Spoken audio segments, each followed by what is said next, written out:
Fresh up our summer in the Hamptons, and one of the last things we do before we say goodbye to the most beautiful place to spend a summer is we stop by the farmers market, where we're able to get in September the first bushels of apples that have been harvested. And what we did was we picked up two different types of apples, one sweet and one very tart.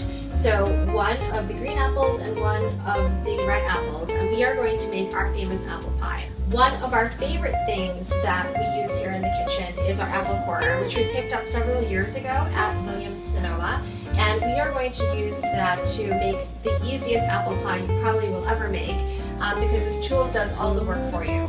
So what we do is we take the apple first and you put it into the prongs here, which are set up all the way at the very end, and you push it through. And then the brilliance of this is that it does the rest for you. As you can see, not only does it core your apple, but it peels it and it slices it. By the time you're done, you get the most uniform slices of apples to make the perfect apple pie, and then you also have a lot of fun along the way using this amazing apple coring machine. So it would have taken us 30 minutes to do, and a lot of imperfectly formed apples. It took us about just 3 or 4 minutes to core 8 apples for our famous apple pie. And what I do is once we have the apples cored, I put a little bit of gluten-free flour and also some fresh lemon juice on top of the apples, and I toss them in along with a little bit of cinnamon, so we have some extra flavor, just a dash, and you mix that all together in the bowl and you have your apples ready. And we can now move on to making our homemade caramel apple pie sauce. So now we're on to the caramel sauce for our famous caramel apple pie. And we're using one of my favorite things to use in my kitchen, which is my Dutch oven, which is by Staub. I picked this up at Williams-Sonoma a while back, and it's all cast iron. And we're going to use this to make the caramel sauce. The reason why we need to use this particular pot is when you are making caramel sauce, you need something with a really, really heavy bottom so that your caramel sauce does not burn. So we are going to take 6 tablespoons of butter. I like to use the sweet cream butter, and I actually don't mind using salted butter. I know that a lot of bakers will say that you have to use unsalted butter for baking, but I like a little bit extra kick of salt. I think it's a nice contrast to the sweetness of the caramel. And over low heat, we are going to melt the butter. After a couple of minutes, my butter is melted and looking incredibly beautiful, and I put in about a cup of sugar. I like to use the raw sugar, but you can actually do any combination that you like to for a fresh caramel sauce. I know some people like to do white sugar, brown sugar, but I do 1 cup of raw sugar that I get from the organic market. And you just pour all of that in there.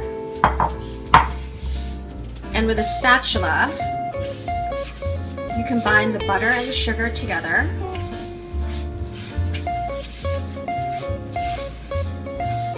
And then you add in, once everything is stirred together, you add in about a 1/4 cup of water.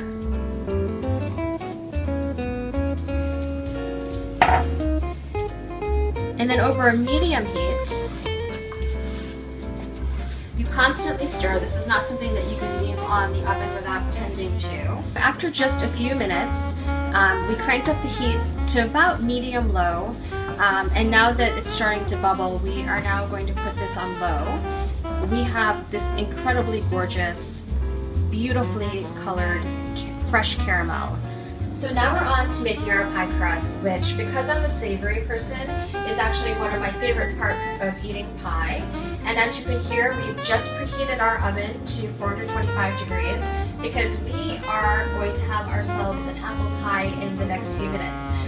What I did here was I have all the ingredients for the pie crust, which you are going to find on Galavante, but I added a little twist. I do a gluten-free apple pie, and because it's gluten-free, it's a little different than making a pie with regular flour.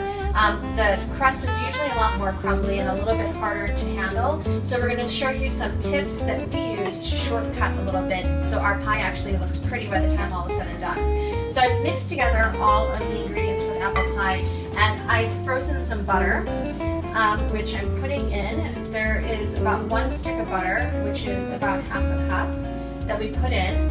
And then what I do is I take a pastry cutter, which I have right here, and I create this crumbly crust. We have worked our dough, and all of this butter is integrated into the gluten-free flour mixture.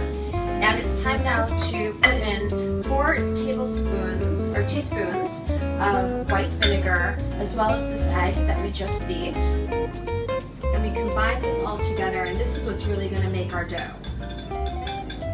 Something that was once just flour is now starting to resemble something that we're actually going to be able to roll out.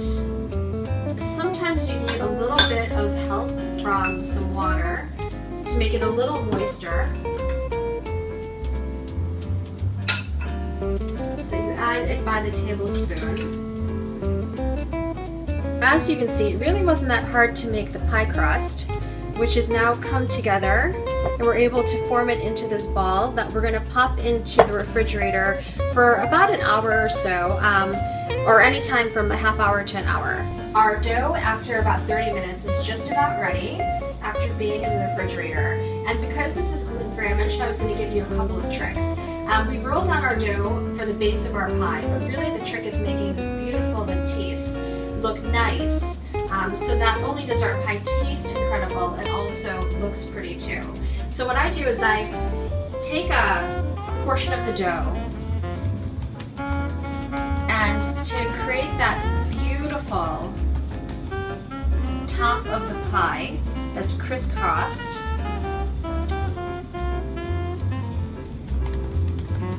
I pat it down, and I'm not using a roller for any of this, until it's about 1/8 of an inch thick, being really gentle with the dough.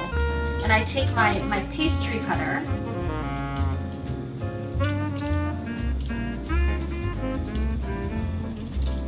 and there you go. I now have the top of my apple pie. And I repeat this about 12 times, so I have enough pie crust on top, but always taking the dough that I use that are the scraps to create the next pieces. After very carefully rolling out our lattice pie crust for the top of our apple pie, we're going to put the finishing touch by taking the caramel applesauce that we have and pouring the rest of this caramel right on top. So as the pie bakes, the entire pie is going to caramelize and have this taste of the homemade caramel. And this is going to go in the oven for about 45 minutes to an hour. We've had it preheating at 425.